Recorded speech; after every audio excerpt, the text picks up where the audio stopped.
Bonsoir à tous, ravi de vous retrouver pour cette haute édition d'Equinox Soir. Je suis Serge Alain Autou pour le décryptage quotidien de l'actualité. 70 habitations incendiées à Mankon le 15 mai, un nourrisson de 4 mois assassiné à Mouyouka le 20 mai et Olivier Vuntaï Vundou, enseignant d'histoire et de géographie au lycée bilingue de Nitop à Bamenda, décapité et la tête retrouvée dans la nuit du 21 mai aux alentours du lieu dit Mobile Coin.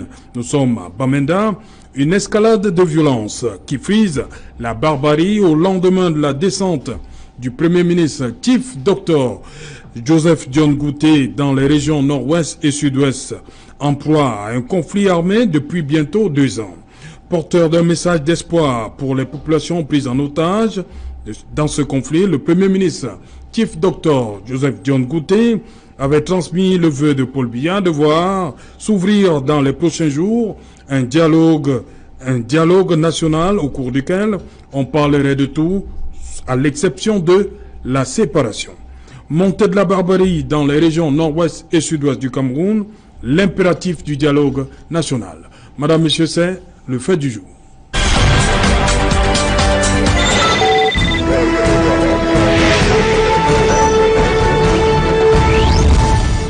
Montée de la barbarie dans les régions nord-ouest et sud-ouest du Cameroun, l'impératif du dialogue national.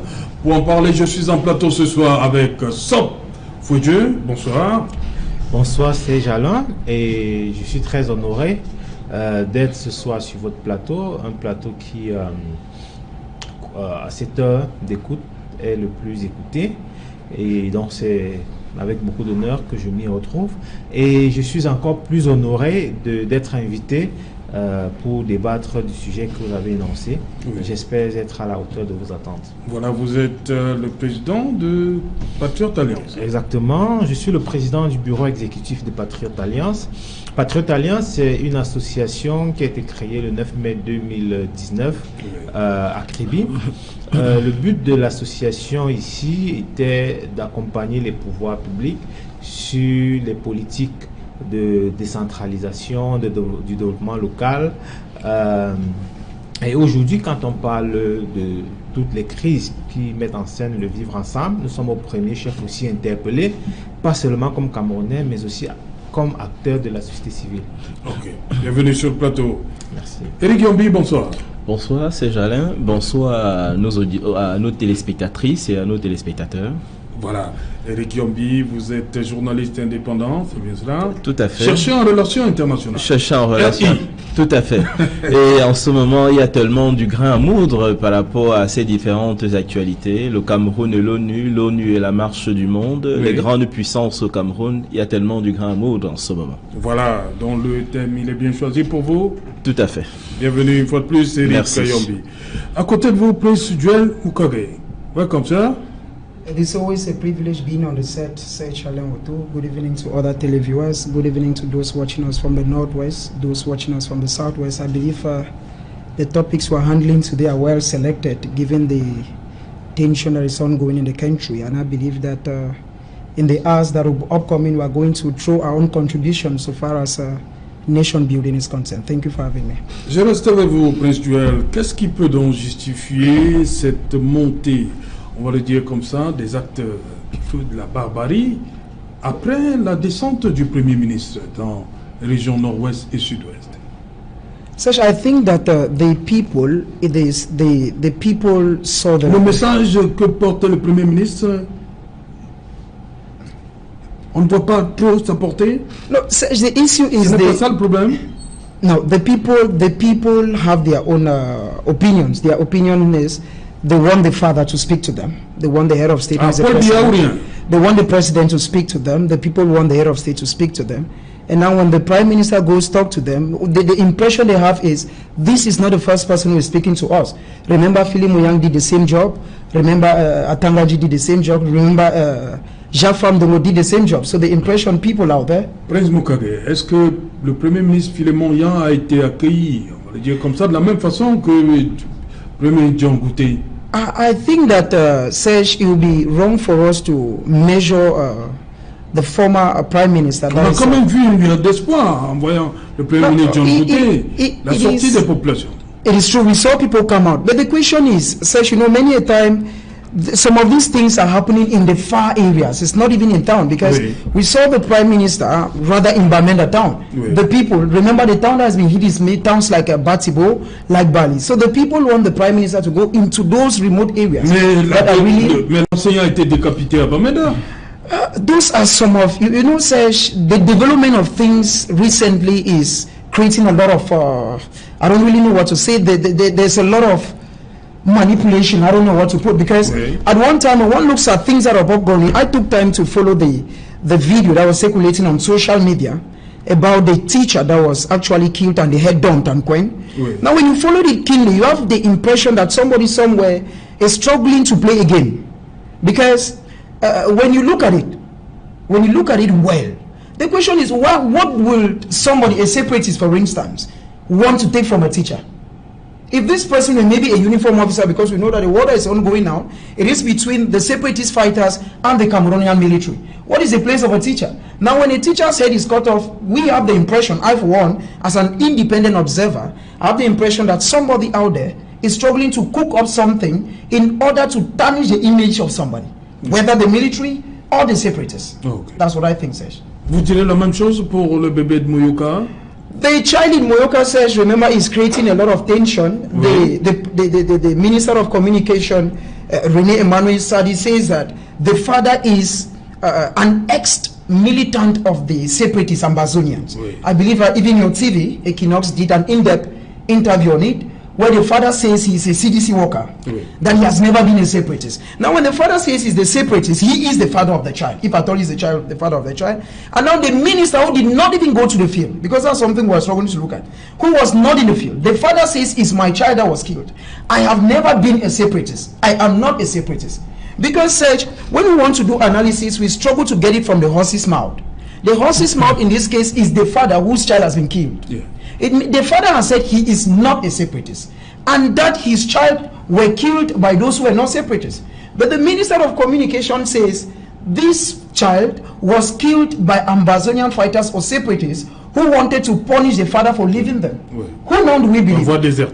Correct. Who now do we believe? The father who said my child has been killed by the military, or the Minister of Communication who says it was a kind of payback for the father for abandoning the cause? So when you look at it, Serge, it is actually very complicated. It's very complicated, because when you even look at it, you discover that the video, as I was struggling to look at it well again, when you look at the video of the woman crying and the girl giving testimony that her child was killed, there is some kind of... Ça c'est bien, vous l'avez dit, on a compris. Sauf pour Dieu. Sauf pour Dieu. Vous, lorsque vous regardez tout ça, vous aussi, lorsque vous avez vu le Premier ministre John Gouttet descendre et au sud-ouest et au nord-ouest et au sud-ouest, vous savez quand même, il y a eu, on n'avait plus vu la population manifester un tel enthousiasme. Comment comprendre donc après qu'il y ait cet enchaînement de... Moi, je pense que la crise que nous vivons actuellement dans les zones du nord-ouest et du sud-ouest est un fonds de commerce.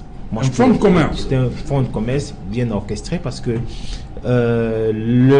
l'appel au dialogue ou l'envie de dialoguer ne date pas de la dernière descente de l'actuel Premier ministre. C'est bien comme le copanéliste en face de moi a bien précisé, les différentes personnes qui ont fait des descentes sur le terrain dans le but de dialoguer se sont montrés ouverts. Et aujourd'hui, le chef de l'État, ou si vous voulez le gouvernement en face, a montré beaucoup de volonté à endiguer la crise. Notamment, je ne parlerai pas uniquement de la Commission nationale de promotion du bilinguisme multiculturel, je parlerai même aussi de la Commission Fayengo-Francis, où on a demandé à des individus qui se retrouvent dans la brousse de déposer des armes contre une insertion sociale. Ça veut dire, forcément, on les propose quelque chose de mieux que de faire la guerre. Donc je pense qu'aujourd'hui, la crise que nous vivons dans le nord-sud-ouest doit trouver ses origines ailleurs. Moi j'ai ma petite idée, je me dis, bon voilà, c'est un fonds de commerce, tantôt les gens disent il faut dialoguer, tantôt d'autres personnes disent il faut libérer les prisonniers politiques, tantôt d'autres disent ils veulent le séparatisme et d'autres qui disent ils veulent le fédéralisme. Moi j'aimerais qu'aujourd'hui il y ait franchement ce dialogue et que la première question qu'on pose à nos frères du nord-ouest et du sud-ouest, moi je ne dirais pas anglophone parce que quand on est du nord-ouest et du sud-ouest, on n'est pas forcément anglophone. Donc j'aimerais qu'on pose la question dans un dialogue vraiment ouvert à nos frères. Qu'est-ce que vous voulez finalement? Est-ce que vous voulez le fédéralisme? Est-ce que vous voulez, je ne sais pas trop, qu'on pose ces questions, qu'on essaie de comprendre d'abord ce qu'ils veulent. Parce que moi, je pense qu'aujourd'hui, l'autre situation qui me fait croire qu'il s'agit d'une manipulation, c'est que on n'arrive pas à expliquer, ceux qui disent qu'ils veulent le fédéralisme n'arrivent pas à expliquer concrètement quel est le contenu de leur fédéralisme. Il y a un nouvel exécutif, il y a un exécutif qui a été reconduit aux dernières élections présidentielles, qui est porteur d'un projet d'État unitaire décentralisé. Aujourd'hui, je pense que la solution à ces différentes crises doit se rechercher dans l'implémentation effective de cette décentralisation. Parce qu'aujourd'hui, quand on nous parle de décentralisation, on veut permettre à la population dans les localités, on va améliorer les conditions de vie des populations des localités et on veut qu'ils interviennent beaucoup plus à la gestion locale, à la décision publique. Donc aujourd'hui, j'aimerais que, au lieu que nous perdons du temps avec ces personnes qui diffusent un peu partout les images des enfants tués, des enseignants décapités, qu'on essaie de dire aux gens quel est votre problème, premièrement, et deuxièmement, qu'on travaille à l'amélioration des conditions de vie des populations, que les gens aient des revenus décents, que les gens aient accès aux soins de santé, que les gens que les gens interviennent dans la gestion de la chose locale et qu'il y ait une sorte de justice sociale. Moi, je pense que dès l'instant où cela va être effectif, je ne sais pas la raison pour laquelle un individu va se livrer à des actes d'agression ou de séparatisme ou de milice.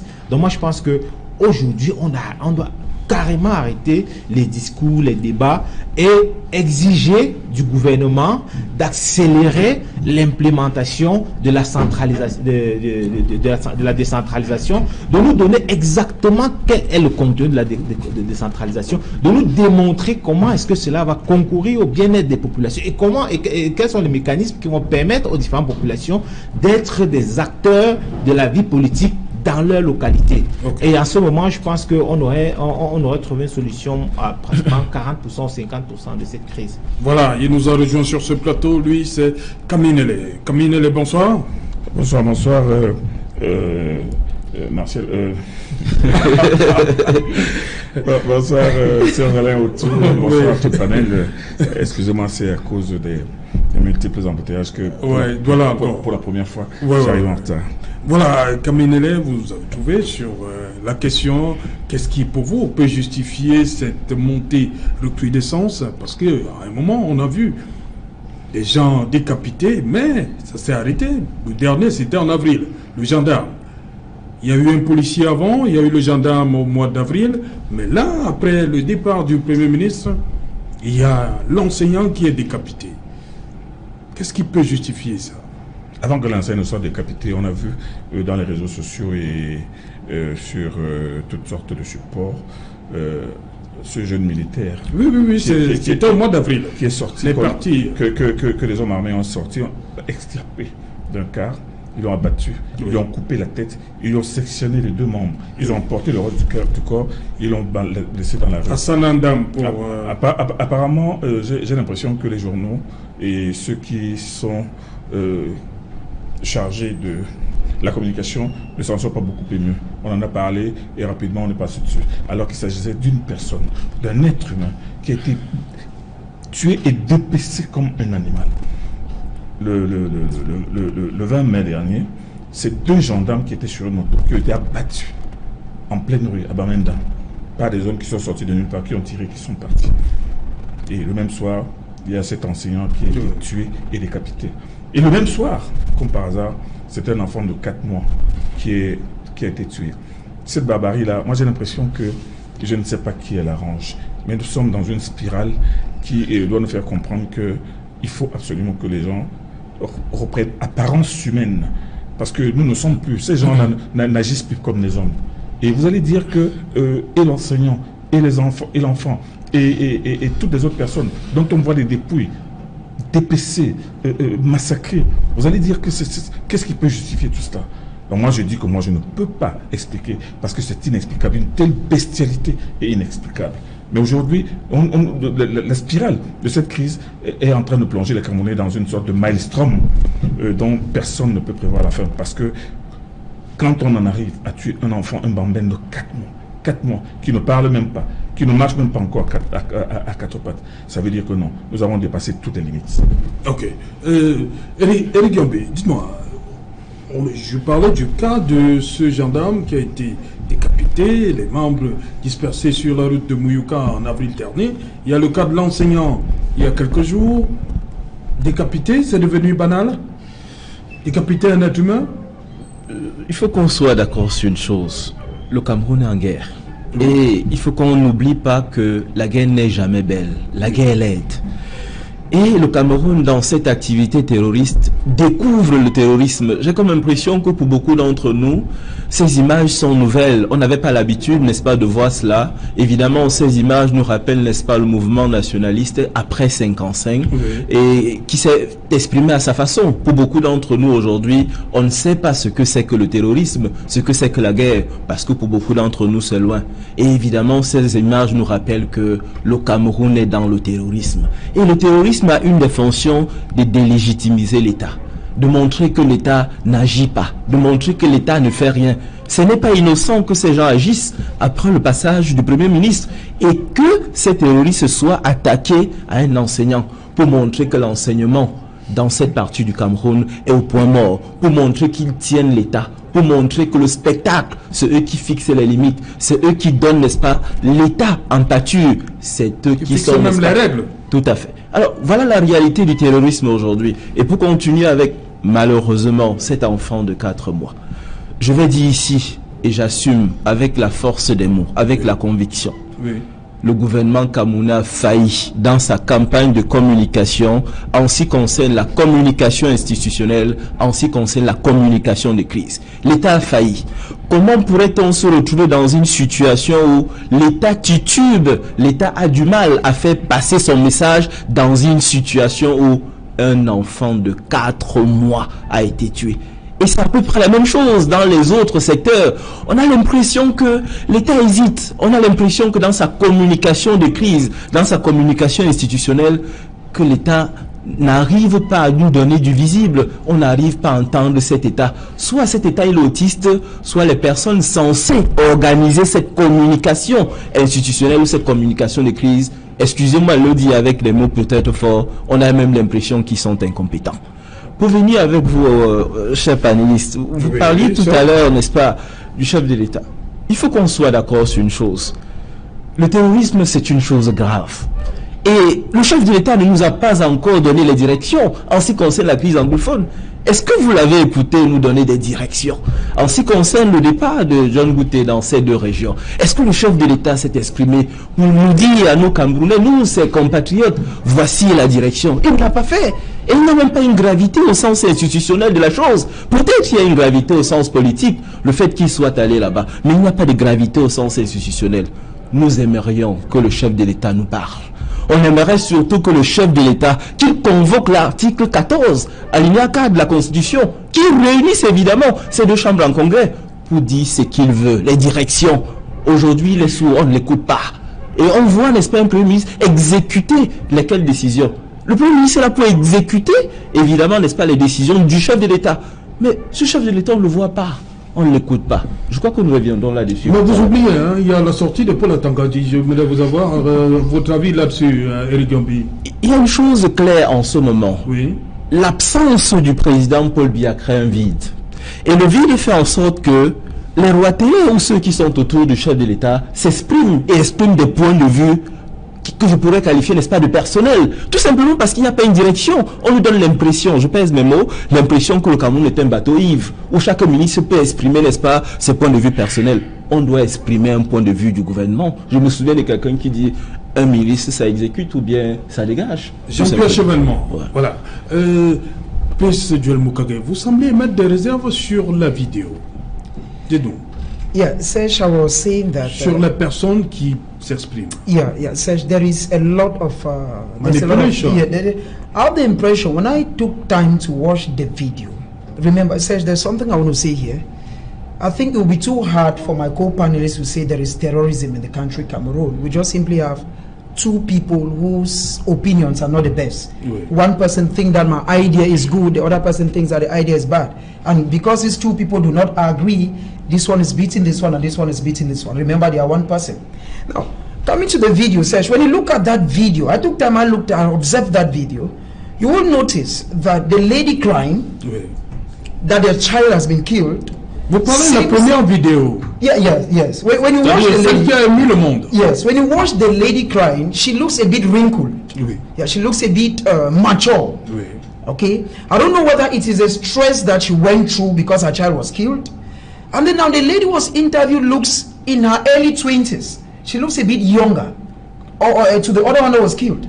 Now I was struggling to match the two images to like see that are they the same. It's true they may look alike, but if you look that video carefully, Serge, I think that other people who are watching us can still go back to the video because on social media you can still watch it. When you look at that video, one has the impression that someone wants to cook up something. And like I said before, Serge, it will be too hard for us to talk terrorism now because we have two people. Remember, the Northwest and the Southwest, as well as the French speaking, are one people, but they have disagreed. When two people disagree, they are not enemies. When two people disagree, one is not a terrorist. No, they are one people. Now, the problem now, what is ongoing is the human rights and the international communities are either blaming the government for not doing this. We saw the Human Rights Watch that blamed the Cameroon government recently. Oui. And they brought figures that up to 206 houses have been burnt so far in the Northwest and the Southwest. Now, somebody, in order to show that I am innocent, will want to cook something.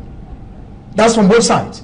Because, like I said earlier, Serge, what will one gain to kill a child of 4 months? What is the message? What will one gain to kill a geography teacher? I believe there are more people that if they touch them, it's going to send more signals. We saw the prime minister when they kidnapped the chairman of the Social Democratic Front, Neil John Funde, when he was going to bury one of his parties. It made news. It made news, Serge. But now, when you come and you kill a child of 4 months, this is my own reading of it. I just simply feel that when they killed that child, and these people wanted that we have talked so much about the child, let us divert attention, or let us make the story balance. It is good that another person should also be killed, called a teacher. So much so that when we are saying that, we should also have B to say. If not, what is the objective of killing a teacher? What is the objective of killing a 4-month-old baby? Those are some of the questions we ask ourselves. And says to still be in line with you, I think that one of the reasons, like one of the panelists, why there have been more killings since the Prime Minister left the Northwest is first of all the fact that, Serge, you invited me here, and I believe that you just said, Prince, you're going to, we'll be looking at this. Yeah. You did not give me constraints, like you did not say, you have to say this, you have to say this. When the Prime Minister goes to the Northwest and says, dialogue, yes, separation, no. You are already conditioning. And when you condition somebody, a person cannot talk with you. It means you're the boss. Because if you want, what is a dialogue? A dialogue is a situation where we are dialoguing now. Oui. But when you give me a condition, we are not dialoguing. It means that I must say what you want. The moment I don't say what you want, you're not okay with me. And this is the thing that started the war in 2016, in October. Why? Because when the Abobalas and the others met with the then Prime Minister, Philip Modiang, they brought up their ideas. We want this, we want this, we want this. If the government had heard what they said in 2016, this is 2019, we will not be where we are today. Now when the Prime Minister carries the same message, you see the people start feeling that they are like pouring water on the deck's back. It rather provokes them. And the Prime Minister has even softened their hearts a bit. Days later, the Minister of Territorial Administration says the form of the state is non-negotiable. When you say the form of the state is non-negotiable, it means even dialogue is out of place. That's it.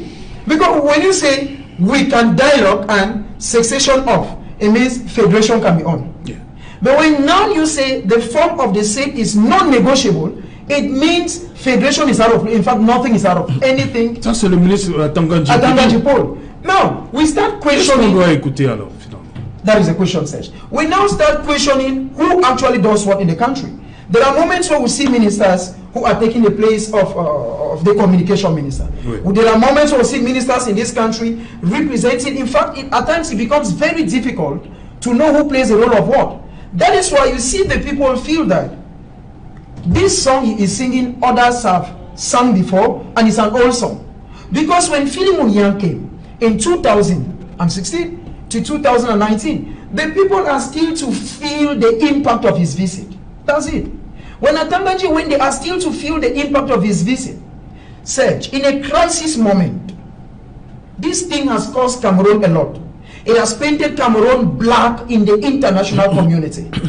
Yes, okay. When you have situations, people are caught up, children are killed. I think that it is high time that the government listens to the other parties, because the only way forward will be when the other people who are concerned, and the people concerned here are those who are supposed to make the dialogue. They should sit on a table with the government and they strike a balance and come out of this crisis.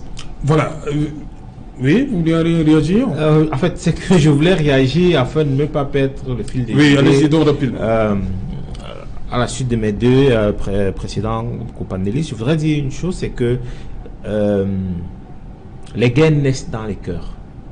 Et la guerre que nous vivons, comme vous l'avez dit tantôt, actuellement au Cameroun, c'est une guerre qui est dans le cœur des Camerounais. C'est quelque chose qui fait très mal. Un discours, une réunion, un parlement qui discute, je ne pense pas que c'est exactement ce qui va aller résoudre le problème que nous avons dans les cœurs qui sont en douleur et les cœurs qui sont en souffrance. Et l'autre problème qui se passe, comme je l'ai précédemment dit, c'est que cette guerre est devenue un business, un fonds de commerce très juteux pour certaines personnes. Posons-nous la question aujourd'hui. La seule raison pour laquelle des personnes ont besoin de tuer, d'enlever, de mutiler des gens pour exprimer leur point de vue. On n'en a pas besoin d'arriver là. Je pense qu'il y a eu des mises en scène récemment qui, à mon avis, montraient un peu le plan que certaines personnes avaient dans leur esprit. Quand des gens ont tout fait pour obtenir l'organisation de la réunion formule AREA sur le Cameroun, aux Nations Unies récemment, au Conseil de sécurité récemment, quand un sous-secrétaire américain nous a carrément fait tout un exposé sur le Cameroun au Congrès américain en demandant à ce qu'on utilise des sanctions pour nous frapper, ça veut dire que ils se sont fondés sur quelque chose de grave. Et les choses graves sur lesquelles ils sont fondés, c'est quoi? C'est les mutilations, c'est les assassinats. Et étant donné qu'à la sortie de cette réunion formule AREA, le Cameroun, on n'a pas décidé d'ouvrir le dossier du Cameroun en séance plénière au Conseil de sécurité. Je pense qu'aujourd'hui, quand les gens continuent de tuer, surtout le jour de la célébration de la fête de l'unité, dont le thème était l'unité de pour vous, c'était un signal? C'était une façon toujours de dire que nous voulons que notre plan soit réalisé. Et le plan qui doit être réalisé, c'est que le Cameroun doit se retrouver dans une réunion de conseil de sécurité où certaines personnes ont besoin qu'il y ait de l'interventionnisme au Cameroun, qu'on ait des casques bleus, qu'on ait de ceci, parce que des personnes ont failli à leur rôle. Je veux dire des personnes, c'est-à-dire des leaders de la société civile, des leaders politiques. Vous voyez un peu, ils ont failli à leur rôle. Et aujourd'hui, je continue toujours à le dire, la résolution de cette crise ne dépend pas d'un seul individu qui est M. Biya. Je n'ai pas vu un individu en train de tuer ou de mutiler quelqu'un en disant que M. Biya doit quitter le pouvoir. Vous comprenez? Je pense que le problème se trouve ailleurs. Et les gens qui le font ont l'intention de séparer, de diviser le Cameroun. Parce que quand on demande à la communauté internationale d'intervenir, au casque bleu d'intervenir au Cameroun, avec tout ce qu'on fait là, qu'est-ce qui va se passer? On voit comment ça se passe dans d'autres pays africains. C'est-à-dire, on arrive, on s'installe, on crée une zone tampon, on dit que bon, les deux pays, on arrête d'abord, on essaie de voir. On est revenu de cette réunion formule AREA où nous avons constaté que l'ambassadeur du Cameroun auprès des États-Unis a brillamment expliqué, à la suite de nos partenaires tels que la Russie, la Chine et autres, de ce que c'est un problème camerounais, que la solution pour être camerounaise, les gens ne veulent pas laisser. Il faut tuer, il faut faire du mal, il faut que ça choque, il faut que la communauté internationale... Mais je continue toujours à le dire, le dialogue est nécessaire, mais ce n'est pas la résolution de la crise au Cameroun. Ces populations qui sont indignées et qui gonflent le rang des indignés et des séparatistes ou des complices des séparatistes, c'est des populations qui demandent une amélioration de leurs conditions de vie, une plus grande implication dans la vie politique. Moi, je pense que la solution, c'est là. Qu'est-ce qu'on fait? Est-ce que c'est un discours de M. Biya au Parlement? Est-ce que c'est le gouvernement qui doit faire une grosse communication qui doit résoudre ce problème? Demandons au gouvernement d'agir. Ok. Camille Néléen, revenons un peu sur le cas de la petite Martha Mouyouka. Il y a deux thèses qui s'affrontent. Le père de la fillette pointe un doigt accusateur sur la FDS, les forces de défense et de sécurité, tandis que le ministre de la Communication lui dit que ce sont les Amba Boys qui sont revenus pour régler son compte à celui-là qui a déserté. Cette ambivalence divise l'opinion publique actuellement au Cameroun. Non, moi je suis heureux que mon ami Moukake, elle peut faire ressortir deux choses importantes. C'est qu'il y a énormément de manipulation aussi là-dedans.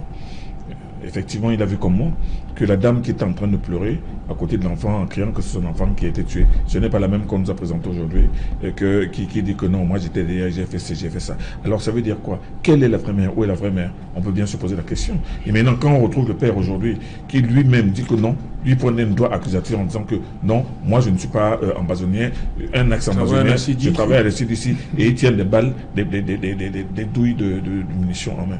Il y a énormément de manipulation. Et moi je pense que cette manipulation, c'est ce que moi j'appelle le service après-vente de la terreur. C'est-à-dire qu'on fait tout pour amener les gens à accepter ou à se mettre dans la tête que cet enfant a été tué par l'armée. Est-ce que l'armée camerounaise est une milice? Est-ce que vous voyez un militaire de l'armée camerounaise tirer sur un enfant de 4 mois qui ne pèse même pas 10 kilos? Moi, j'ai été heureux hier de voir sur ce plateau, vous aviez un de vos qui a dit que une balle de Kalachnikov, une balle de fusil d'assaut sur cet enfant-là, cet enfant explose. Quelle que soit la distance. Une balle de Kalachnikov, c'est quand même une balle qui tirée, sortie du canon, file à 800 mètres secondes. Imaginez sur l'impact du corps d'un bébé. Il explose. Oh, le bébé n'a pas explosé. Et comment peut-on expliquer qu'on nous dise que cet enfant a été criblé de balles? Criblé de balles. Quels sont ces militaires qui peuvent venir tuer l'enfant? Que gagnent-ils? Quel message voulaient-ils faire passer en tuant un enfant? Alors moi, je dis ceci, la manipulation, elle est continue. Je pense qu'on peut rechercher la source de cette manipulation par le succès de la descente du Premier ministre. Parce qu'en descendant de nord au sud-ouest, on a vu des populations enthousiastes, des populations qui étaient dans l'expectative, qui attendaient quelque chose, qui se disaient que enfin voilà quelque chose qui arrive. Et moi je pense que l'image même de Dion Bouté passe. On se disait qu'avec lui ça va peut-être se déclencher. Mais moi j'ai émis des réserves il y a quelque temps en disant que oui, Dion Bouté descend. Tout le monde est content de le voir. Tout le monde le voit saisir les gens, les mains des gens dans la rue, applaudir les gens, saluer des gens, discuter avec les uns et les autres. Mais il ne faudra pas que rentre à Yaoundé, il rentre dans son cocon et puis maintenant qu'on se remette à gérer l'éternité. La mission, parce que ce qui était en réalité, la chose la plus importante, c'est que après la descente, what next? Ok. Bon, what next, on ne sait pas encore. Mais aujourd'hui, on se retrouve englué toujours dans la même terreur, toujours dans le même cycle de terreur qui est inexplicable et dans lequel se sont engouffrés, malheureusement, et j'en suis désolé, des hommes politiques. Voilà. Vous imaginez Maître Kérémouna, un ancien candidat à l'élection présidentielle, un ancien président de Transparency International, qui quelques heures après la mort de cet enfant, annonce que non, mettons, tuer un enfant, c'est criminel, ça. Madame Kawala, dont on ne sait même plus si elle a un parti, quelques heures après, elle est intervenue dans les mêmes réseaux sociaux. Elle était informée, quelques heures après, l'information est partie de Mouyouka pour venir la retrouver là où ils étaient. Le même Akérémouna a été l'une des premières personnes. Vous savez que ça va très vite maintenant avec les réseaux sociaux. Oui, mais ça va très vite. Mais alors les réseaux sociaux qui sont branchés sur l'horreur, les réseaux sociaux qui sont branchés sur ce qui peut faire peur ou mal aux Camerounais. Donc moi, je pense que les hommes politiques eux-mêmes, ils ont le devoir d'essayer d'apaiser les cœurs et d'accompagner justement le processus de dialogue. On parle de dialogue. Le dialogue est nécessaire. Et c'est vrai, je suis aussi un peu d'accord avec... qui dit que ce dialogue-là, ce n'est pas seulement pour le bien. C'est tout le monde. Mais le déclencheur, ça doit être lui. Mais lui-même, qu'est-ce qu'il a dit jusqu'à présent? Il devrait dire quelque chose. Oui. Moi, je m'attendais, par exemple, moi, personnellement, je m'attendais que le 20 mai, contrairement à son habitude, où il ne dit jamais rien. Qu'il fasse une sortie. Qu'il fasse une sortie, qu'il dise quelque chose, même le 19 ou le 20 mai, qu'il dise quelque chose et qu'il parle de ce dialogue, de cette crise anglophone. Il ne l'a pas fait que le lendemain 21. Bon, attends, le temps. Non, ça avait commencé à faire le tour le 20 mai, justement. Le 20 mai. Moi, je n'ai appris les choses que le 20 matin. Bon, maintenant, le gouvernement, à quel moment a-t-il été informé? Le gouvernement, la mission du gouvernement, c'est d'envoyer immédiatement une mission sur place ou des émissaires, ou alors les relais qui sont sur place. Il y a des commandants de brigade, des commandants de compagnie, des responsables militaires de la zone qui se sont déportés sur les lieux et qui ont pu obtenir les premiers éléments que le ministre de la Communication a exploités. Il les a exploités le 21, au soir. Bon, alors, vous voulez que la communication gouvernementale court systématiquement après les fake news? Moi, je pense qu'il est important de savoir, est-ce qu'une fillette même a été tuée? Est-ce que c'est vrai? Où a-t-elle été tuée? Moi, je pense qu'il y a un temps entre le moment où l'information est rendue publique et un temps où on recoupe l'information et on fait une communication. Et moi, je pense que l'actuel ministre de la Communication est beaucoup plus prompt que l'ancien. Il est beaucoup plus rapide. Et moi, je pense qu'il est beaucoup plus imprégné de la nécessité d'informer les gens ou de recadrer une information, surtout quand elle va dans le sens de déformer absolument l'image et du gouvernement et des forces de défense. Éric Yombi, l'objectif en fait poursuivi, c'est quoi lorsqu'on décapite? Quel message on veut faire passer? Vous disiez que c'est le terrorisme. Vous avez même évoqué les années 50. On a vu des photographies. Je crois que Camille peut nous en dire davantage. On voyait des têtes qui étaient exposées à des carrefours. Sur les marchés au carrefour. Voilà. Le message qu'on veut passer, c'est lequel? Le terrorisme communique à travers des actions spectaculaires qui visent à dévaloriser l'État. Le terrorisme communique pour dire que l'État n'est plus prompt, l'État n'est plus capable d'assurer une certaine sécurité par rapport à une situation bien précise. Voilà ce dont il est question. C'est pas de manière innocente que cet enseignant a été tué et sa tête, n'est-ce pas, retrouvée dans une sorte de carrefour. C'était pour dire aux gens, voici la situation. Nous tenons ceci, nous tenons cela. C'est comme ça que le terrorisme fonctionne, on ne va pas le créer aujourd'hui. Mais permettez que je réagisse sur un certain nombre de points. Il faut qu'on soit suffisamment clair. On ne doit pas venir dire si que le président de la République devrait envoyer tout simplement le Premier ministre. Il faut que le président de la République nous parle. Il faut qu'on soit d'accord là-dessus. Il faut que le président de la République nous parle parce que nous avons cette soif. C'est lui que nous avons. On veut évidemment savoir qu'est-ce que lui pense de cette crise et évidemment qui tranche ce qui est en train de se passer dans son entourage, à savoir ces voix discordantes qui font que aujourd'hui on ne sait plus les véritables orientations. Il faut qu'il tranche ces débats si ce n'est qu'il donne les orientations. Autre chose, je pense qu'on ne l'a pas dit suffisamment en ce qui concerne cette crise dite anglophone. L'un des problèmes majeurs avec cette crise aujourd'hui, c'est que nos frères ont la raison politique de vouloir corriger évidemment un défaut historique. Lorsque cette partie du Cameroun, plus précisément le Southern Cameroun, décide d'aller au référendum, vous devez savoir qu'en 1958, ce South Cameroun était déjà une partie décentralisée. Vous devez déjà le savoir. 1958, c'était déjà décentralisé. Avec toute la trajectoire politique qu'on connaît, c'est finalement la constitution de 85 qui consacre la décentralisation au Cameroun. Est-ce que vous voyez un peu la différence? Vous imaginez que les personnes qui étaient déjà dans une posture de décentralisation en 1958, qu'on leur demande en 2019 ou bien 2 ou 3 ans en arrière d'être encore décentralisés? Voilà la logique. Ils étaient dans une perspective d'avancement avec déjà des habitudes et des routines en 1958.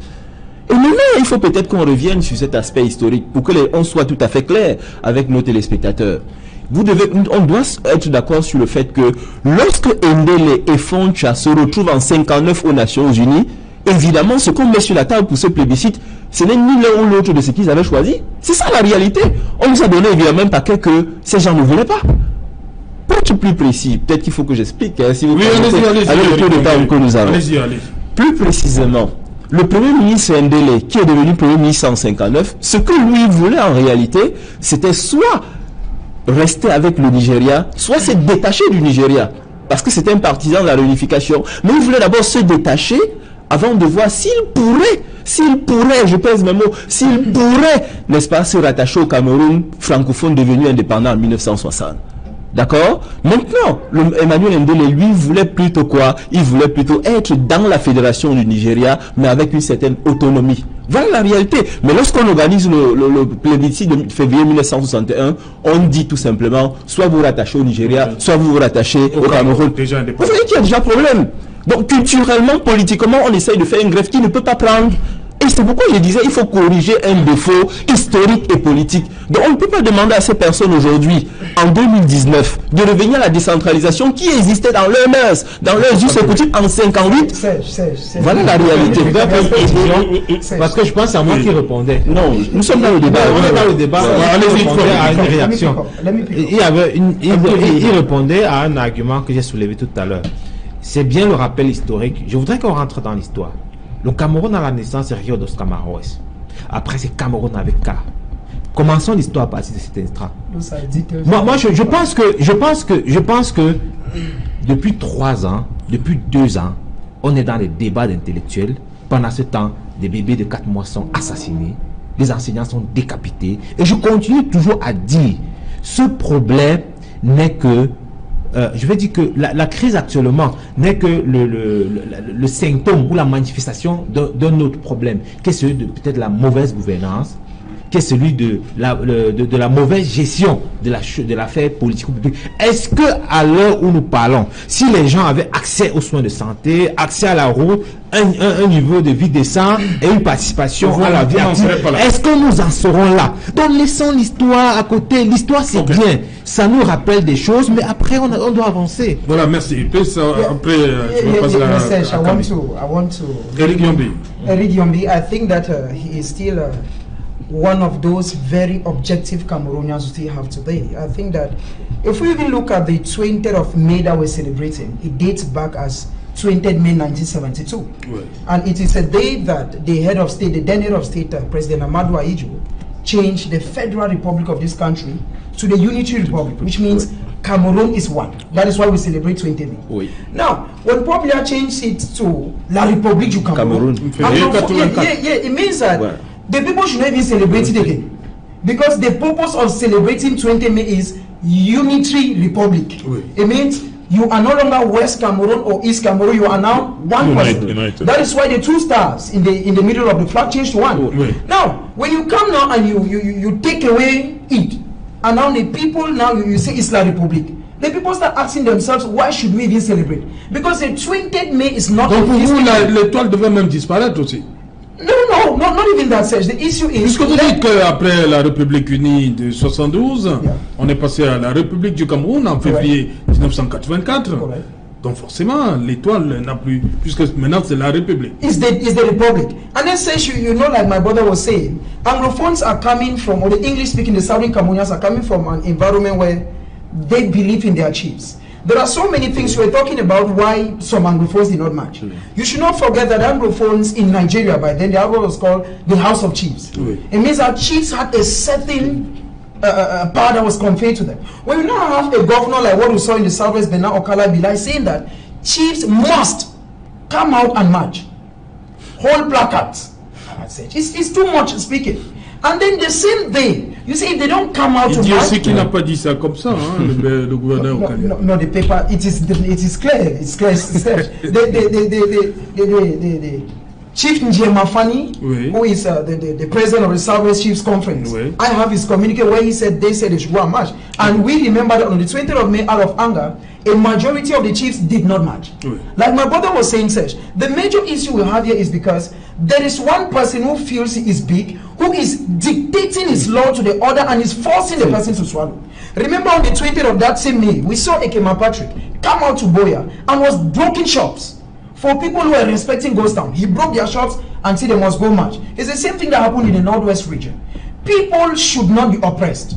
It is rather the people are showing anger. What do you solve it? You solve it through a peaceful dialogue. You struggle to convince somebody. But when you bring an army, because one of the major issues that is still putting fear into the people, the way we look at the army here in Douala is not the way people look at the army in the Northwest and the Southwest. Okay? It means that there is already this fear within the people. The people do not know. Confiance? There is a fear in the people. The people do not know again who to trust. Pourquoi? Because they have been killed. Like we were saying, we cannot say authoritatively whether it is the military or it is separatists who killed the teacher. We cannot independently say it. But I think that it is high time that we come back to what was said. We start back from the Fuman Constitutional Conference to 2019. Let us right the wrongs. Permettez donc à Camille de dire une chose avant le journal. Oui, moi je voulais poser la question. Est-ce que vous pensez que c'est parce qu'il y a eu ces malentendus qui n'ont pas été soldés, qui ont donné les idées aux sécessionnistes de vouloir créer un autre pays et de partir? Parce que moi je pense que depuis les années 70, le CNC était manifesté chaque 1er octobre, en parlant justement d'une éventuelle sécession. Mais aujourd'hui, quand M. Ayoub Tabé est venu avec son mouvement et avec ses hommes, ce n'était plus dans la logique du CNC, mais dans la logique de créer l'Ambazonie, ce qui n'a rien à voir avec les griefs. On a toujours des griefs que l'on veut présenter comme des griefs historiques. Donc moi je pense qu'il ne faudrait pas aussi occulter cette sorte de précipitation qui est intervenue entre-temps, entre le CNC, qui était un mouvement de revendication, et l'Ambazonie, la création de l'Ambazonie, qui est devenu un mouvement de sécession, qui avait pour seule mission la partition du Cameroun. Moi je pense qu'il faut arrêter cet amalgame. Ok.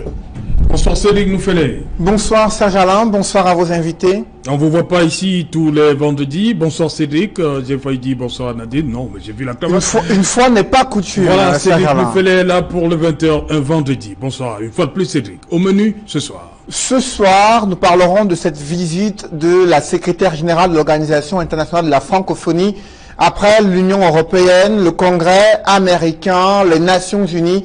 Voilà la francophonie qui vient mettre la pression sur le pouvoir de Yaoundé dans la recherche des solutions urgentes à la crise anglophone. La secrétaire générale l'a fait savoir lors d'un entretien qu'elle a eu avec le président de la République, Paul Biya.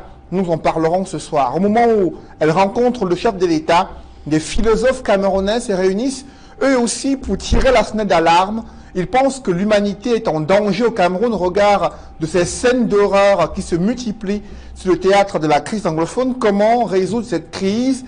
Ils s'expriment ce soir dans le journal de 20h. Et nous parlerons également de ce conseil de cabinet qui s'est tenu jeudi soir, jeudi durant la journée, à l'immeuble Étoile à Yaoundé. Le gouvernement qui fait un aveu d'échec sur sa difficulté à réduire les coûts des travaux routiers au Cameroun. Au-delà des arguments et des causes présentés par le ministre des Travaux publics, il n'en demeure pas moins vrai qu'il y a également la corruption, les rétrocommissions. Nous en parlerons ce soir. Serge Alain. Voilà, Cédric Noufelet va donc développer pour nous tous ces titres dans le 20h qui va présenter ce soir. Quant à moi, je vous retrouve après pour Equinox Soir, deuxième partie, le temps du débrief, toujours en compagnie de nos 4 invités. Place tout de suite, madame, monsieur, à la pause. Journal.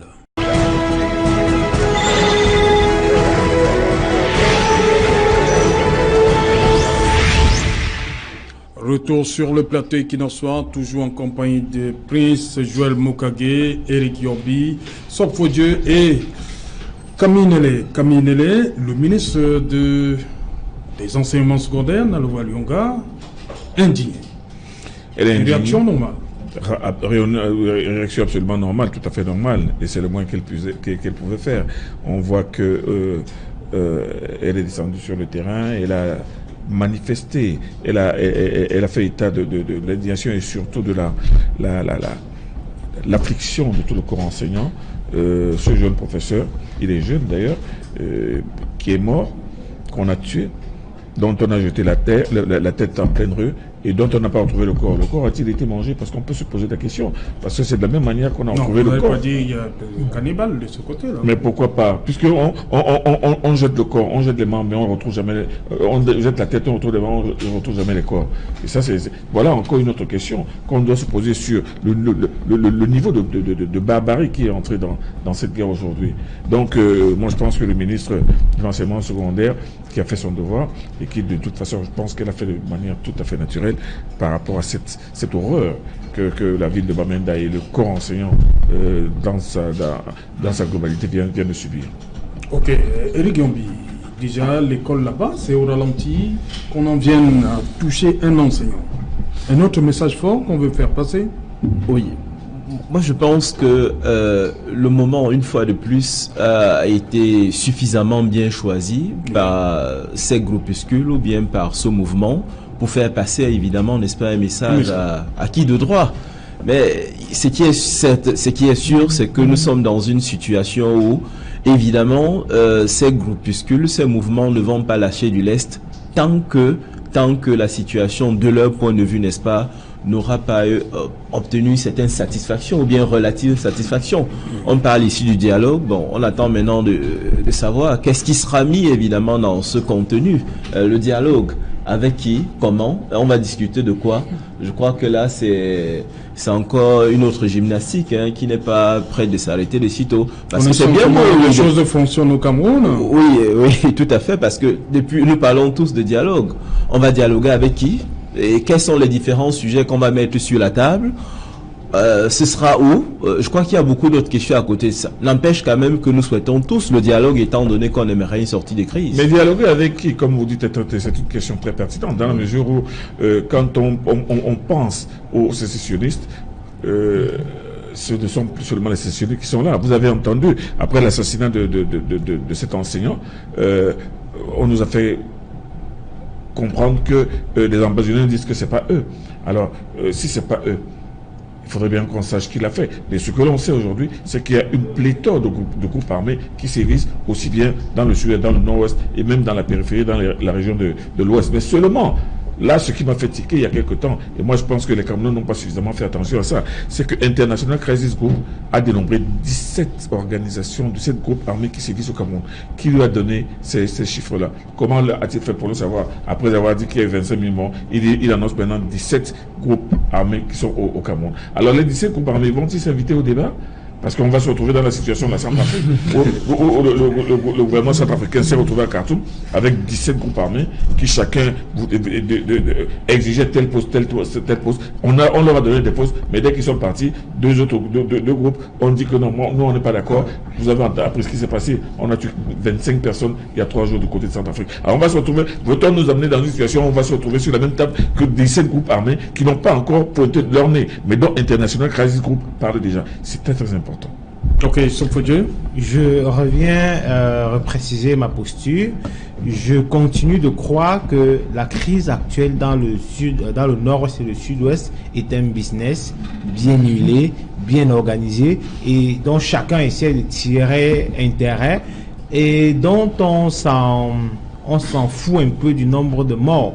Parce que, comme Charlie Nélé le disait... Non, Camille Nélé, pardon. Donc, comme Camille Nélé le disait, nous avons des spécialistes des crises, qui sont les International Crisis Group et tout ça.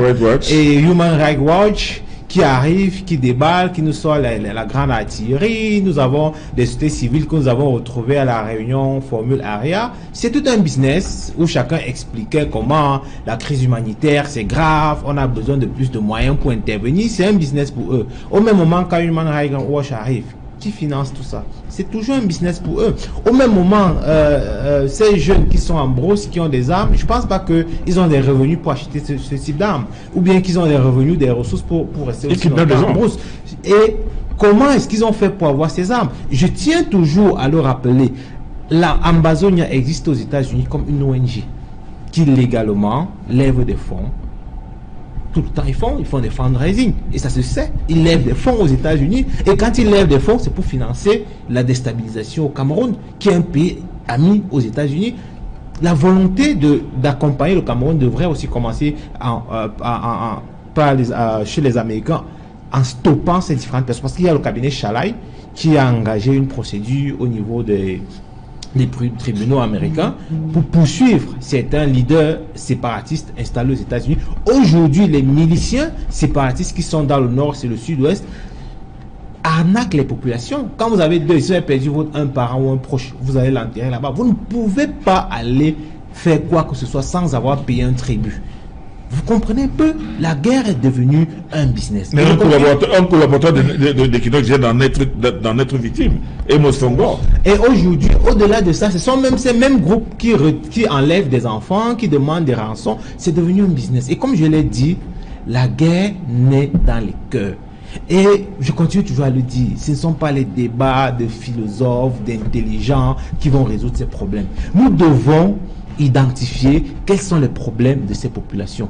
Qu'est-ce qui peut amener un jeune à aller en brousse?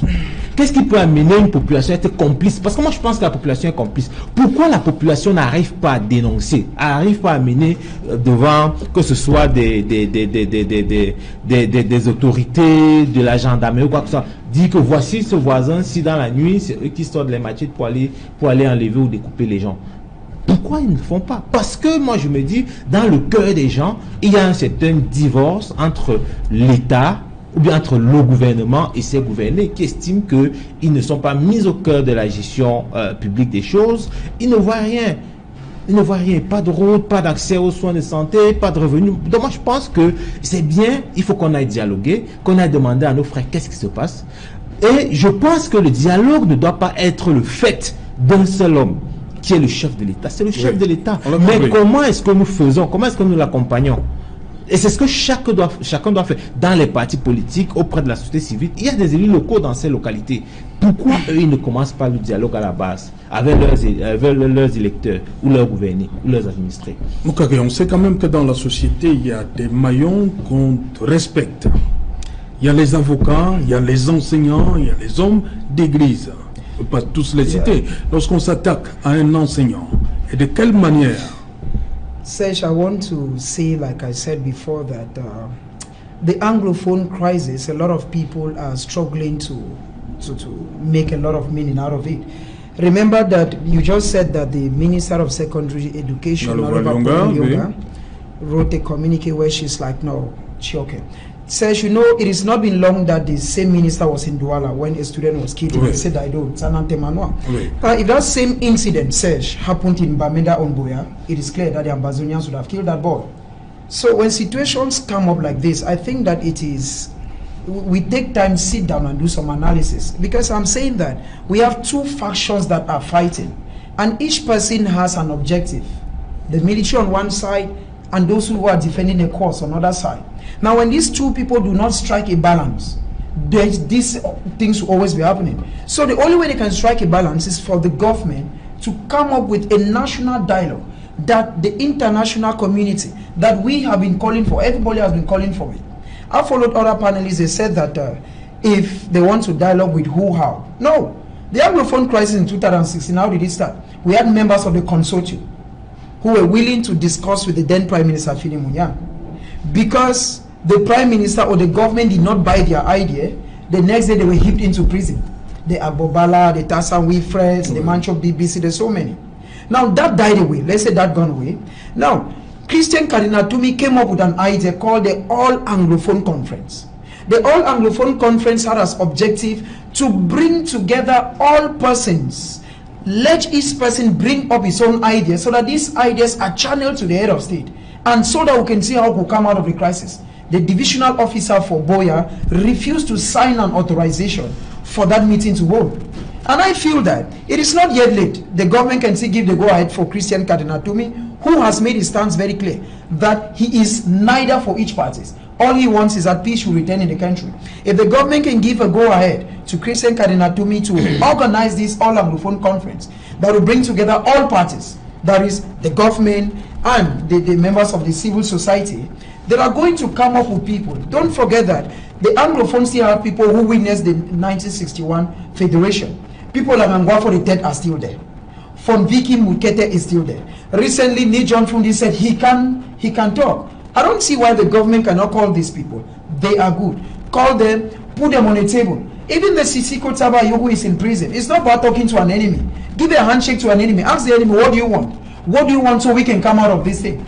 Because the more these people are kept into prison, these killings will not end now. Because like I said before, Serge, we have two people who are pulling a rope. And each person does... Il n'est pas. You know, this thing is not... It started long ago. Oui. You know, and as they are pulling the rope, if we do not struggle to cut this rope early, I fear the fate. Because as days are going back, today we are talking about a child that has been killed. Yeah. A teacher has been killed. We don't know what we'll be talking about tomorrow. Yes, tomorrow. We don't know what we'll be talking about Monday. We don't know what we'll be talking about next tomorrow. CDC workers are not there. A lot of Cameroon has lost a lot. What do we do? The head of state, President Paul Biya of this country, should come out. The president can even come on the national TV, the CRE TV, which is funded by the National Task Force. We pay through taxes. The head of state can say, okay, I've heard your plight. I am willing to solve your problem. Anything you say, I will do it. The Anglophone crisis will end. In as much as the head of state does not talk to these people and keeps sending people down to, because each time, Serge, I give you a very simple example. The Prime Minister went to Buea, 15 artists were invited. We have figures where each artist leveled 1 million francs. We start doubting whether it was a show organized for people to dance or it was actually to solve a crisis. And we also see those who are singing behind the Prime Minister. Are they actually the people who are touched? Did we see those whose hands were chopped off from the CDC farms? No. When you go to the southwest and you limit yourself to Buea, Limbe, Kumba, did you go to Mamfi? Did you go to Ediki? Did you go to Balangi? Did you go to Ekondo Titi? When you go to Bamenda, Kumba is not Balangi. Kumba is a town now. It's just like you come to Douala, Littoral. Let's say you say you have gone to Littoral and you are in Douala. In Littoral, there is Susa. Yeah. In Littoral, there is Mbanga. It's still Littoral. The people want you to go into the interior. The Prime Minister went to the northwest, yes, but he limited himself to Bamenda. And each time the Prime Minister goes to each region of the country, there is tight security. It means that even he himself does not feel safe. But the people want a situation where they should talk with their father. The father is the head of state. The head of state, I think, is high time because each day we will always be making debates on this same issue. Because the people will not end. Like I said before, one person is pulling the rope and the other is pulling the rope. Okay. And nobody is willing to say, okay, you are more than me. The government will not surrender. The separatists too are not surrendering. Remember when these things started, they had den guns. Okay? But now they are using sophisticated weapons. If you look at the way people are being killed, you'll see we think is no longer den guns. And as days are going by, they too they are mobilizing and the killings will always keep increasing. It is high time the Cameroonian government came together and solved the anglophone problem. Justement, je vais vous poser la question, Eric Yombi, qu'est-ce que le gouvernement doit faire en urgence pour limiter ce genre, surtout c'est décapiter des humains. Comment faire pour sortir? L'État a démissionné quelque part? Je ne dirais pas que l'État a démissionné, j'ai plutôt envie de dire que l'État a été dépassé par un certain nombre de problèmes. Alors, s'il faut résumer ce qu'on pourrait faire tout de suite et maintenant, l'urgence. Il faut que le chef d'État s'exprime pour donner les directions et de telle sorte que le gouvernement suive tout simplement pour s'imbriquer dans les directions, n'est-ce pas, les orientations données par le chef de l'État. Et il faudrait évidemment que la communication soit beaucoup plus active, qu'elle soit évidemment beaucoup plus efficace, parce qu'on a l'impression qu'elle n'existe pas. Ou bien lorsqu'elle existe, c'est une communication qui est plus institutionnelle, c'est-à-dire qu'elle agit à titre d'information. Mais il faudrait qu'elle agisse de plus en plus dans une perspective d'efficacité. Le code panéliste a dit une chose très importante précédemment. Oui. Il a parlé évidemment de cette collecte de fonds qui existe aux États-Unis. Je pense que les Américains sont au courant d'une chose qu'ils ne veulent pas partager avec le commun des Camerounais. Et il faudrait qu'on soit clair sur une situation. Nous sommes déjà en train de négocier en ce moment l'après-régime Biya. C'est ça la situation. Et il y a aussi un jeu de grande puissance qui est en train de se passer au Cameroun. Vous savez, et ce n'est un secret pour personne, le président Macron a fait le choix d'accompagner le président Paul Biya, d'accompagner jusqu'où il ira. On ne sait pas jusqu'où il ira, mais de l'accompagner. Mais les Américains de Donald Trump sont dans une autre perspective. Ils pensent que c'est peut-être le moment de bousculer un peu les choses, d'écrire l'histoire d'une autre façon, peut-être à la façon américaine. Ce qui fait donc aujourd'hui... Comme il a écrit dans Libye. Voilà, bon. Ce qui fait donc aujourd'hui, les Américains, ils ont leur point de vue sur la situation, et évidemment aussi la France a son point de vue sur la situation. Sauf que les Américains ont un avantage très important. La diaspora, en ce moment, camerounaise qui est aux États-Unis, a un relationnel très important, a une mobilisation financière extrêmement importante. Si vous avez regardé la manifestation de Paris avant le 20 mai, beaucoup sont plutôt partis des États-Unis pour la France. La France, c'est pas un pays anodin. Si la marche a été choisie en France et non pas en Belgique, rassurez-vous, ce n'est pas, et vous avez bien vu sur un certain nombre de pancartes qui disaient Macron, bouge-toi. parce qu'ils ont l'impression que la France n'est pas dans ce vaste mouvement qui ferait en sorte que Yaoundé ne soit plus le Yaoundé atone. Il faut bien comprendre cela. Et ce qui fait aujourd'hui que cette crise est compliquée. Compliquée pour le gouvernement camerounais qui lui-même a été très amorphe et qui n'arrive pas à trouver des solutions. Compliquée parce que l'international s'y mêle. Mais je vais terminer en disant ceci. Le Cameroun a eu un répit avec cette réunion informelle des Nations Unies. Si le Cameroun ne fait pas attention, d'ici quelques jours, on se retrouvera avec cette situation au Conseil de sécurité, avec un agenda connu et avec certainement des résolutions contraignantes, malheureusement. Moi, je suis très content de la façon avec laquelle vous venez d'aborder la question, parce que j'ai dit, et je le répète, cette crise, c'est un business. Et tel que vous venez de l'expliquer, tout le monde dit il faut dialoguer, il faut dialoguer.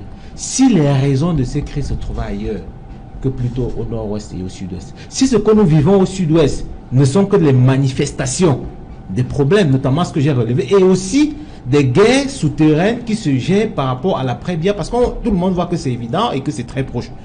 Alors, si on va s'asseoir dans le nord, c'est très proche. Tout le monde le voit. C'est ce que je dis. Aujourd'hui, on dit, M. Biadi a 37 ans d'exercice du pouvoir, et je ne pense pas qu'il y aura encore 37 autres années. C'est ce qui est clair. Okay? Je dis donc maintenant que si les autres raisons de ce problème, qui jusqu'à présent empêchent à M. Biadi de prendre position, se trouvent dans les relations internationales. La raison est simple. Tout à l'heure, vous avez évoqué le fait que le président Macron est un partenaire du chef de l'État, je préfère dire chef de l'État parce que c'est une institution, et que les Américains sont dans une position très ambiguë. La preuve, International Crisis Group et tout ce monde-là, ce sont des Américains. Je préfère vous le dire, des Camerounais, comme tu as dit, préfèrent aller marcher en France. Pourquoi? Parce qu'ils sentent peut-être que, à part Donald Trump, l'autre personne qui peut peser lourd dans ce qui peut se négocier, c'est le président Macron, alors qu'il n'est pas leur allié. Donc je continue à dire et je continue à insister, nous appelons de toutes nos forces au dialogue. Mais ce qui va se passer dans ce dialogue, comme le frère le disait, le voisin le disait tout à l'heure, c'est avec qui on va dialoguer? Avec les 17 chefs de mouvements séparatistes déclarés par International Crisis Group, sans que nous ne sachions même d'ailleurs comment ils font pour les connaître et comment ils rentrent en contact avec eux.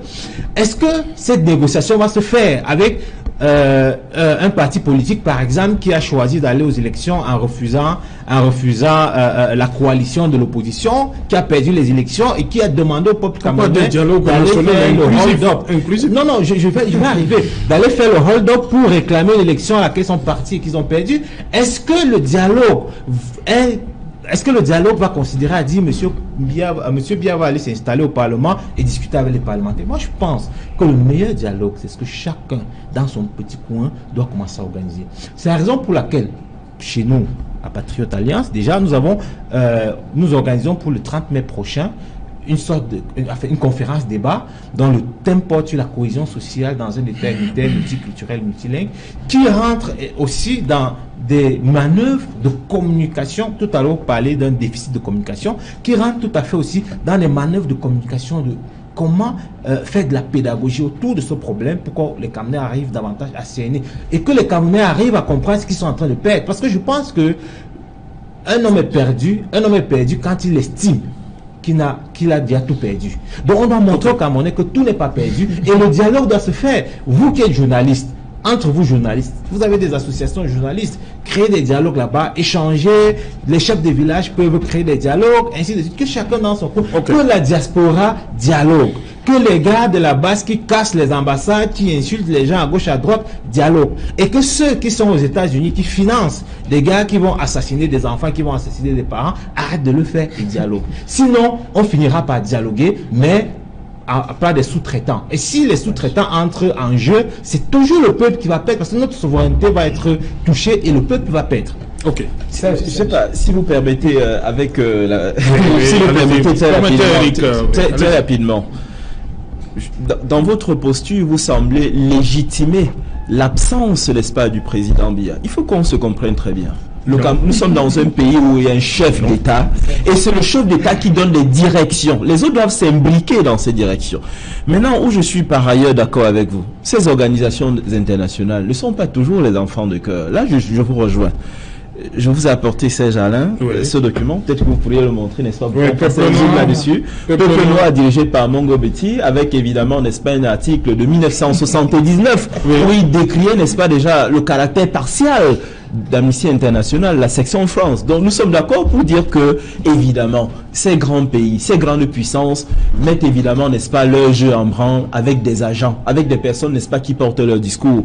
Mais il faut qu'on soit clair, il faut qu'on se dise la vérité. Le Cameroun s'est retrouvé dans cette situation parce que le Cameroun a donné le flanc, évidemment, à cette situation. Le Cameroun a été atone, le Cameroun a été amorphe dans cette posture. Le Cameroun ne s'est pas donné les moyens de résoudre ce problème. Lorsque vous dessinez le diable, il finit par entrer chez vous. Et aujourd'hui, les Américains l'ont bien compris, le Cameroun est vulnérable. Et je vous dis en passant, les Américains détiennent certainement une information qu'ils ne veulent pas divulguer. En d'autres termes, peut-être qu'ils se disent que c'est demain matin, peut-être qu'ils se disent que c'est dans un mois. Mais on constate tout simplement de par leur façon de faire que s'ils bousculent, ça veut dire qu'il y a quelque chose. Et je vais le dire, je vais chuter par là. Je crains que les tweets présidentiels ces derniers temps, qui sont très récurrents, c'est plutôt le symbole pour remplir un vide politique que nous sommes en train de constater. Et c'est pourquoi j'ai dit, faisons attention. Le Cameroun est en train de bouger. Et si ce n'est pas, nous ne prenons pas garde, ça va peut-être bouger dans le mauvais sens, avec les autres qui seront les acteurs de ce changement, et non pas les Camerounais, malheureusement. Yeah, Serge, you were asking a question to like find out what is straightforward, urgent. It is simple. It's simple. You know what is happening in the northwest and the southwest, and when ministers keep going, those in the northwest, they feel that the government is holding the Bible in one hand and the gun in the other hand, so they feel threatened. What is the first thing, if I were to propose one? That the government should withdraw all the troops that are in the northwest and the southwest. So much so that when a teacher's head is cut off, like the case that happened, we know who did it. Like when the child was killed, we know who did it. Because I do not believe that those same separatists, as the government calls them, will kill their own brothers. So the first thing will be the government, because we are not in war. There is war in the north against a known enemy that was Boko Haram. But the situation in the northwest and the southwest is just a few people from the same country who feel that certain laws in the constitution are being violated. Now when you send the military, it's like declaring war on them. So the first thing is, let the military go back to the barracks. That's the first thing. The second thing will be the release of those who are concerned. A very simple example says, it was in Bamenda, in the central town, that John Gute was. Now, what impression do you think the common man looking at Joseph Jongute and taking memory of Mancho BBC who is still in prison? It is just like, why should you say this? My brother is still there. Those memories are still fresh in their heads. If these people were released, because being in prison, I don't know what good are saving the government. I don't know whether they're in prison and they're doing some kind of manual labor, what you call COVID. I don't know they're doing a kind of manual labor. Send them out. I don't know whether they'll be risky. If the government will release them, it's a way towards solving it. And then if also the government could make sure that those who are on exile, because so many people are on exile. For instance, you have this parliamentarian, Honorable Joseph Wiba. He's not in the country. Now, if those people who are out of the country could come back, it is still a way towards solving the crisis. The government should clear. No, he is not. He is not actual. It is not official search. But we know that. We know the country. We know what he said. Okay. Now he doubts either if he comes back, his security is guaranteed. So if the government could like bring an enabling environment whereby all those who are out there have the security, have that fear, have that security that if they come back, they will not be touched. That will be a way to solve it. And then it also says the government should hold an unconditional dialogue. Unconditional. Why do Vous avez dit avec tout le monde, même ceux qui demandent la séparation. Talk with them. There is no wrong in hearing somebody's opinion. If I come and I tell you that I want separation, tell me no, Prince. We cannot separate because we are linked. For instance, you can tell me the Moors. There is Mbo Francophone, Mbo Anglophone. We are one. Okay? There is the Bamileke people. You notice, if you look at, for instance, the Bamoons and the Saws, historically they are one people. So there should be that situation where everybody's opinion is listened to. And finally, says there should be the respect of the Constitution. Because if we are having the Anglophone crisis still today, it's because the people feel that the Constitution is not respected. The law is simple. Once the president is French speaking, the person next to him must, not should be. It's not a doubt. Must be English speaking. But the Prime Minister takes the fifth position in the country.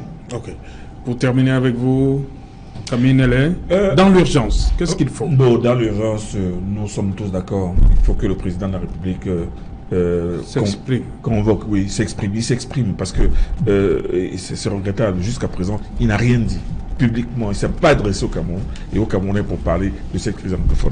Ça, moi, je pense que c'est quelque chose d'incompréhensible. Mais, toujours est-il qu'il montre maintenant une certaine propension, peut certainement amener les uns ou les autres à la raison. Mais moi, j'ai toujours qualifié cette suite d'une sorte de galéjade. Parce que c'est... les tweets du président? Non, les tweets s'adressent à qui? Les tweets s'adressent aux personnes qui sont connectées. Vous pensez que la personne qui a Gambarou ou bien à Moulboudaï, non, sincèrement, les tweets c'est pour les gens qui ont le téléphone et qui sont branchés sur Internet. Donc moi je pense que c'est une façon un peu théâtrale de voir les choses. Non, je pense que le président de la République devrait s'exprimer, appeler rapidement les gens à se réunir, à se retrouver et à discuter. Mais quand j'entends Prince Bokake dire que les militaires doivent rentrer dans les baraquements, aujourd'hui que les militaires sont sur le terrain, quand on peut tuer les gens n'importe où, tuer des bébés de 4 ans, le jour où les militaires ne seront plus là, avec les 17 groupes qui sont pas identifiés, vous pensez que ça va être comment? Laisse-moi terminer mon Bokake. Let me clear my point. Says you have 2 children in the house. Two are your children. You go and bring Vous avez parlé de démilitarisation. Yes. You go and bring maybe a sister's child to that house. The day you keep your money and you count the money, now there's a simplest of example. You will be doubting whom you have taken it. But the day you keep your sister's child back to the house and you have your 2 children and they disturb, you know who must have stolen. Because we have a situation in the country where we don't know who does what. Voilà. We cannot objectively say it is the military that kills. Neither can we objectively say that it is a separatist. But if we had a situation where the separatists have gone back, because it's not a war. Mais quand tu parles de séparatistes, les séparatistes c'est qui? La bande armée c'est un séparatiste? Le type qui kidnappe quelqu'un pour manger l'argent c'est un séparatiste? Parce qu'il y a aussi cet amalgame. Non, la question même qu'il faut poser, c'est comment les militaires ont fait pour se retrouver dans ces villes? Comment ils ont fait? Quel est le précédent? Pourquoi ces militaires ne sont pas à Douala? Pourquoi ils ne sont pas dans mon village? Pourquoi ils sont dans ces régions? Je termine dans ce dialogue-là. Et c'est là où, moi je pense qu'il y a une sorte de réticence de la part du gouvernement. Il ne faudrait pas que ce dialogue se transforme en une sorte d'assemblée constituante. On va obliger le gouvernement à... Non, qu'on parle d'abord, qu'on résolve d'abord ce problème de guerre. Parce que c'est une guerre qui est au Cameroun. On résolve ça. Et moi je pense que le chef de l'État a un rôle déterminant là-dedans. C'est lui qui doit impulser. Bon, il n'a pas encore fait jusqu'à présent. Il a envoyé un apôtre aller prêcher. Mais non, moi je pense que l'apôtre revenu à la maison, il faut que le plus rapidement possible. Voilà, dans l'urgence. Voilà, merci cher monsieur d'être venu à cette édition. Thank you, Prince. Always a pleasure being there, sir. We pray that the government has heard the message we have sent. So much so I don't come on Monday to say the same things. Ok, merci. Merci. Merci Sop, merci Camille Nellet, merci Rigiombi. Merci de m'avoir invité. Voilà, nous sommes arrivés au terme de cette édition Equinox Soir. Rendez-vous lundi lorsqu'il sera 19h. Rediffusion pour cette édition-ci 23h GMT. Il sera minuit à Bafou, nous sommes dans la mémoire, et à Kiki, nous sommes dans le département du Bamoué-Nouveau.